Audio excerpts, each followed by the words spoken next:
So hi friends అందరికీ ఈరోజైతే మీకు చూపించే బీరు మలేషియాలో అయితే దొరుకుతుందన్నమాట. ప్రజెంట్ అయితే ఇది కూలింగ్ లేదు. దీన్ని అయితే నేను ఏ విధంగా కూలింగ్ చేస్తానో లాస్ట్ వరకు అయితే ఈ వీడియో చూసేయండి. ఫస్ట్ అయితే ఒక ఖాళీ కప్ని అయితే తీసుకున్నా, దానిపైన పెట్టుకోవడానికి ఒక బాటిల్ని అయితే ఈ విధంగా కట్ చేసి దానిపైన పెట్టా. ఇప్పుడైతే మనం ఒక షాప్లోంచి అయితే ఐస్ తెచ్చుకున్నాం. ఇది ఒక పైన ఉన్న బాటిల్లో అయితే వేసేసి మన దగ్గర ఉన్న బీర్ని అయితే ఓపెన్ చేసేయాలన్నమాట. ఒకేసారి ఓపెన్ చేస్తే పైకి నొరక కింద వచ్చేస్తుందని నేనైతే స్లోగా ఓపెన్ చేసుకుని పెట్టుకున్నా ఈ బీర్ని అయితే. అందులోంచి కొంచెం గ్యాస్ పోయిన తర్వాత మనం ఓపెన్ చేసుకుని ఈ పైన ఐస్ గడ్డల మీద నుంచి వేస్తే కిందకి కూలింగ్ అవుతూ కింద ఉన్న కప్పులో పడుతుందన్నమాట బీర్ అయితే.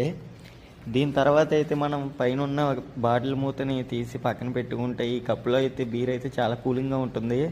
దీన్ని ఇప్పుడు మీరు రిలాక్స్ అవుతూ అయితే తాగేయచ్చు, మంచిగా చిల్ అవ్వచ్చు తాగేసి. ఈ ఐడియా ఎలా అనిపించిందో మీరు కామెంట్ చేసి అయితే చెప్పండి.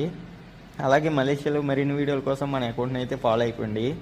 Okay friends, bye. టెక్నాలజీ